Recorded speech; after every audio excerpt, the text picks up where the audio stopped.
एक कंपनी है ग्रीनको नाम से, उसने पहले थोड़ी सी ज़मीन एक्वायर करने के नाम पे किसानों को लुभावने वादे किए, किसानों को प्रलोभन दिया कि आपके लोगों को बच्चों को नौकरी दी जाएगी, आपको पूरा ज़मीन का पैसा मिलेगा।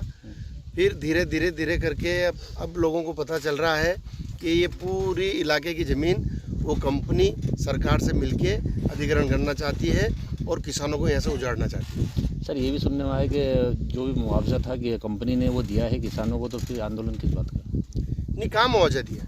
मुआवजे के नाम पे पहले इनको बोला कि शासकीय ज़मीन का भी मुआवजा देंगे 75%, 100% आपको आपकी पट्टे की ज़मीन का देंगे, लेकिन दलालों के माध्यम से ज़मीनें खरीद ली गई, किसानों की ज़मीन रही नहीं।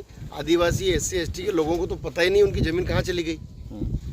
मतलब हम ये धरने के माध्यम से सरकार से मांग करते हैं कि इस कंपनी के माध्यम से इन किसानों को उजाड़ने का काम ना करें, और किसानों को की ज़मीन अगर आपको चाहिए। सर कंपनी और शासन का कहना है कि हमने जो ज़मीन ली है वो सब ज़मीन जो है सरकारी थी और पट्टे की ज़मीन थी, तो पट्टा निरस्त हो सकता है और ज़मीन हम ले। यही बात हम बताने के लिए आपको बैठे हैं कि जो आदमी 75 साल से 70 साल से जिस ज़मीन पे बैठा हुआ है वो उसका मालिक है। वो सरकारी ज़मीन ना बोले उसको, वो उनकी पट्टे की ज़मीन है, उसके मालिक ही हो। अब किसान क्या चाहते हैं सर? किसान ये चाहते हैं कि उनकी पूरी ज़मीन का पूरा पैसा मिले तो ही हटेंगे, नहीं तो नहीं हटेंगे। क्या मांग होगी? जो भी ज़मीन का उनका मुआवजा है, मुआवजा पूरा दिया जाए।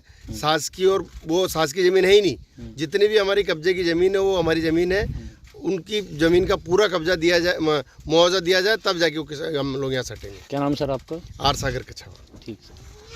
तो गांव का मामला है और क्या मामला है? देखिए, ग्राम पंचायत खीमला में ग्रीनको एनर्जीज यहाँ पर अपना प्रोजेक्ट स्थापित कर रही है। तो जिस प्रकार से वो आए थे गांव में कि हमको प्रोजेक्ट स्थापना करनी है, और जिस प्रकार से उन्होंने गांव से बातचीत की थी, प्रॉमिस किए थे, तो अब वादा खिलाफी हो रही है और जो कंपनी ने कहा उस प्रकार का काम नहीं हो रहा है।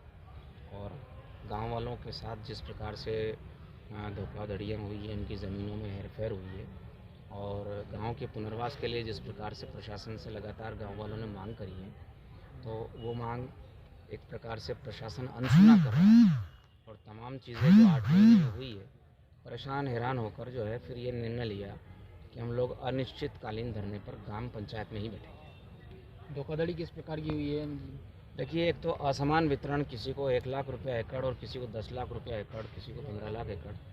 तो हमने प्रशासन से ये कहा कि आप जो भी मुआवजा हो एक निश्चित हो, और उसके बाद वो जो मुआवजे की राशि है वो दलालों के माध्यम से किसान के पास नहीं जाए, वो सीधे किसान के खाते में ट्रांसफ़र हो। अभी आपने कहाँ शिकायत की कुछ प्रशासन द्वारा? देखिए, मैंने इस बारे में तहसीलदार, SDM, कलेक्टर साहब से लेकर, और इस बात को मैंने DGP, IG और कमिश्नर उज्जैन, और इसके अलावा भी जो जनप्रतिनिधि है, जैसे पूर्व गृह मंत्री कैलाश चावला जी से मैंने बोला, मैंने फाइनेंस मिनिस्टर जगदीश देवड़ा जी के नॉलेज में डाला है, और जब चावला जी ने इस बारे में जो प्रोजेक्ट का जो देखते हैं मिनिस्टर हरदीप सिंह डंग, उनसे भी उस बारे में चर्चा की।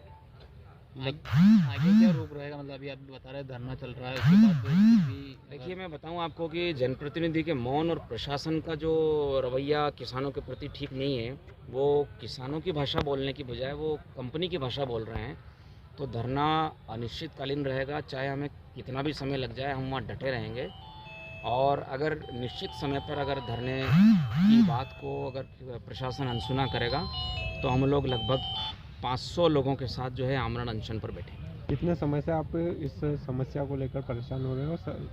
देखिए, मैं 2.5 साल से उस गांव में राहत और पुनर्वास को मैं देख रहा हूं। लोग मेरे ऊपर भरोसा जता रहे हैं कि निश्चित रूप से हमारा गांव जो है पूरा